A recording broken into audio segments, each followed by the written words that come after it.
안녕하십니까, 유병훈입니다. 그동안 조국 사태로 온 나라가 정치적인 갈등과 혼돈으로 남긴 상처가 너무 크고 깊어 국론이 분열되어 매우 나라가 어려웠지만 광화문에 모인 국민들이 저항해 결국 조국 장관은 취임 35일 만에 장관직을 사퇴했습니다. 이제 국민들은 빨리 나라가 안정되길 바라고 있습니다. 우리는 조국이라는 한 사람을 통해 도덕과 이절 그리고 법령을 지키지 않아도 특권층의 힘으로 아무 노력 없이 자녀들을 대학에 보낼 수가 있었고 최고의 행복을 누릴 수 있었다는 것을 똑바로 보았습니다.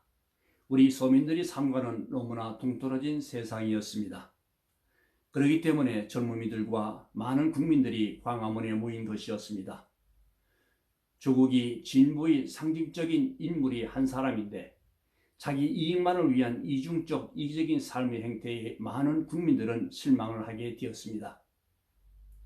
조국 사태의 본질은 문재인 대통령이 범죄 혐의가 있는 사람을 법무부 장관으로 임명했기 때문에 국민들은 장관 임명 철회를 요구하며 저항한 것이지 검찰 개혁을 반대하기 위해 광화문에 모인 것이 절대 아니었습니다.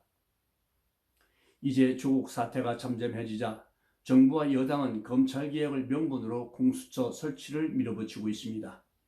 공수처는 고위공직자 비리 수사처를 말하는데 공수처는 검찰기관도 아니고 청와대 기관도 아니며 입법, 사법, 행정 어디에도 속하지 않는 독립적인 기관이며 현재의 검사와 같이 수사권과 기소권을 가지게 됩니다.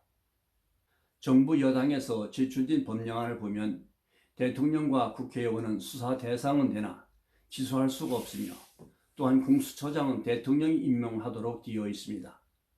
그래서 자칫하면 검찰에서 수사하고 있는 사건도 적폐하여 공수처에서 이를 가져다가 수사할 수 있다고 합니다. 모든 조직은 인사권에 의해서 통제되기 때문에 얼마든지 정적인 목적으로 수사할 수 있다는 이야기가 됩니다. 현재의 정부 조직은 정부조직법에 근거하여 설치 운영하고 있습니다. 새로운 조직을 만들어야 고위공직자 비리를 수사할 수 있는 것이 아니라 현재의 조직으로도 충분히 수사할 수 있다고 생각합니다. 검찰이 외부의 영향을 받지 않고 정치적으로 중립성을 보장을 받는다면 굳이 공수처를 설치해야 할 이유가 없기에 설치 목적에 의문이 가는 것입니다. 만약 공수처가 권력을 남용할 때는 누가 공수처를 수사하고 제재할 수 있겠습니까? 검찰총장이 권력을 남용할 때에는 법무부 장관이 감독하고 제재할 수 있지만 공수처는 어느 조직에도 속하지 않는 무소불위의 독립된 기관이므로 인사권자인 대통령 외에는 제재할 수가 없으므로 자칫 나라가 위험에 빠질 수도 있겠다는 생각도 해봅니다. 그래서 현직 부장판사와 여당 의원도 공수처 설치는 자칫 정치적으로 악용될 염려가 있다고 지적하고 있는 것입니다. 그렇기 때문에 한간에 중국 보위부를 본따서 장기 집권과 사회주의로 가기 위해 공수처를 설치한다는 이야기까지 나오고 있는 것입니다. 새로운 조직이 없어서 일을 못하는 것이 아니라 운영을 잘못해서 문제가 발생하는 것입니다. 미국에는 공수처와 같은 기관이 없는 줄 알고 있습니다.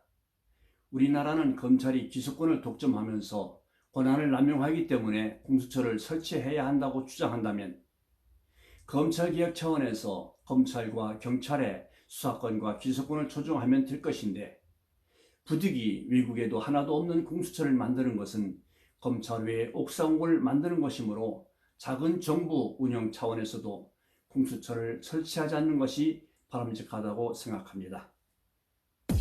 끝까지 시청해 주셔서 감사드리며 아직 구독 버튼 누르지 않으신 분은 빨간 구독 버튼을 눌러주시기를 부탁드립니다. 감사합니다.